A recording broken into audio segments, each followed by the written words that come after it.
150,000 out of 400,000 people in Hawaii were of Japanese descent at the beginning of World War II.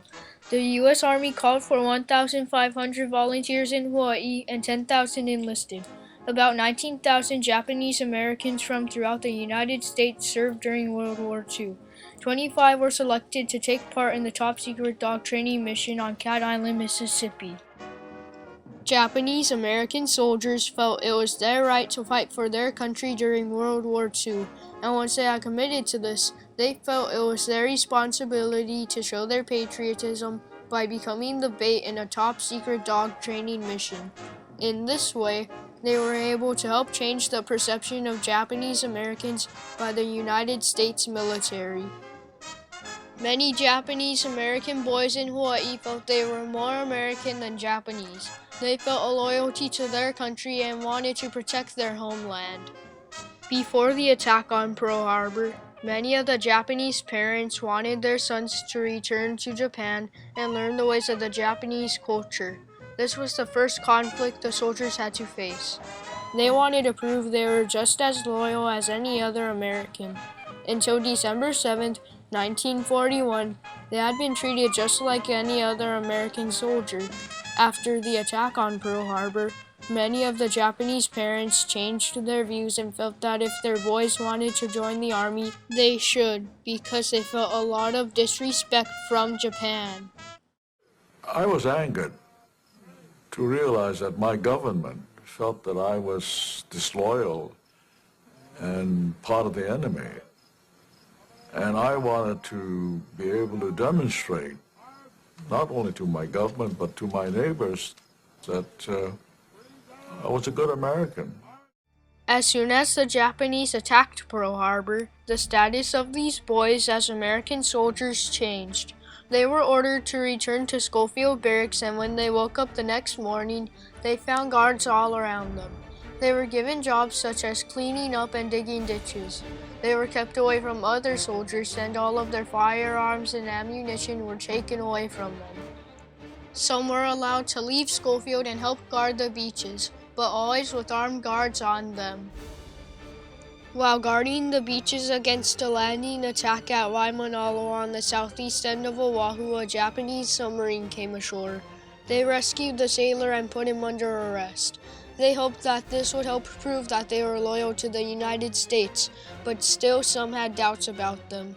The soldiers were tired of digging ditches and being segregated from the other soldiers, and were anxious to really be part of the war effort and prove their loyalty to their country. Many of the Japanese in America were rounded up and placed in internment camps. This was similar to how the Nazis rounded up the Jews throughout Europe. The Nazis treated the Jews as a subhuman race, and in the United States, the Japanese were feared to be spies. At the same time, William A. Prestre, a Swiss refugee, convinced the United States government that he could produce an army of war dogs who would kill Japanese on sight and on their own, without handlers instructing them. Because he believed that different races had distinct smells, he thought a unit of attack dogs could be dropped on occupied beaches in the Pacific that would be trained to devour Japanese defenders based on their smell. Mr. Prestre claimed that he could produce up to 30,000 dogs to form an assault team to take Japanese-held islands by storm. 25 Japanese American soldiers from Hawaii were soon recruited to take part in this top-secret dog training mission. They were not allowed to let anyone know where they were going or what they were doing, which was easy at first because they didn't know either. They were taken by plane, boat, train, and truck undercover so that nobody would see them as they traveled. Reino Sako was one of those soldiers. They picked 25 of us, and I was one of the 25 selected. Not officer, all enlisted personnel, private, corporal, sergeant. And they told us that we're going to train, secret training, somewhere in the south. But so that morning, they told us, don't say anything to your own bodies, and don't goodbye, and don't say anything. After several days, they finally reached Cat Island off the coast of Mississippi. Once they began their work, everything changed. They were shocked to learn that they would be used as dog bait in the top-secret dog training mission. The soldiers didn't think it would work because they felt they were just like any other American soldier. Even though they didn't agree with the methods, they felt it was their duty and responsibility to participate and continue to prove their loyalty to America. They were not allowed to make friends with the dogs or the trainers. They were to run and hide in the swamps, and with the snakes it was scary. When they were found by the dogs, they had to put horse meat and blood on their necks so the dogs would attack them. As time went on, the attacks became more violent. They had to whip the dogs, throw rocks at them, and do anything that would help make the dogs hate them even more. This was hard on the soldiers since many of them loved dogs, and it was really scary to be attacked so often. If they were caught trying to be nice to the dogs, they were yelled at and told, "These dogs are not pets. They are the enemy, and they need to be trained to kill you." They put me in a kind of hockey clothes with all that thing and pushed me up on the tree. And then they gave me a pistol. And then the dog come looking for it. Soon he spot us. I fired a pistol and I jumped down from the tree.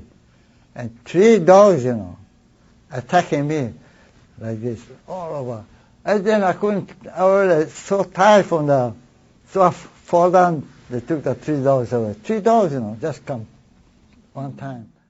After a few months, the project was canceled when it was discovered that the dogs could not distinguish between soldiers of different races. The dogs continue to be trained as sentry dogs, scout, suicide dogs, and to locate wounded soldiers. Cat Island continued to be used for dog training and teaming dogs with messenger pigeons for communication. The soldiers went on to join the 100th Battalion and fight in Europe. This mission remained top secret for many years.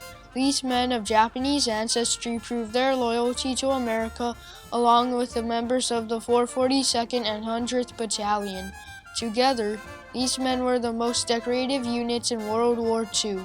Even though they disagreed with the plan they were ordered to participate in, they helped to change how others saw them and paved the way for minorities to be accepted as loyal American citizens.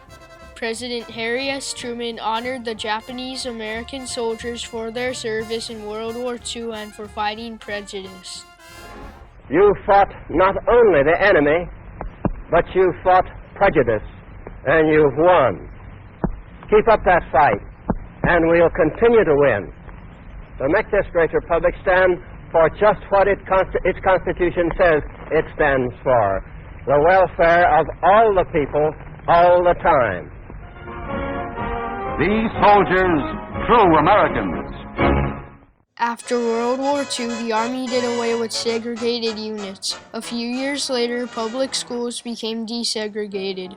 Today in America, especially in Hawaii, where we live among many different races of people, we continue to work toward accepting people's differences. This continues to be a problem today. One example is how Muslims sometimes dress differently, and people might be afraid that they are terrorists. 25 Japanese American soldiers helped to change the way minorities were treated in the United States military by taking part in the top-secret dog training mission. I'm convinced that it takes a little while, it takes some blood, some sacrifice, but this country moves forward. You are very fortunate. You live in a great country. There are 33 words that are very sacred to all of us. We hold these truths to be self-evident, that all men are created equal, that they are endowed by their Creator with certain unalienable rights, that among these are life, liberty, and the pursuit of happiness.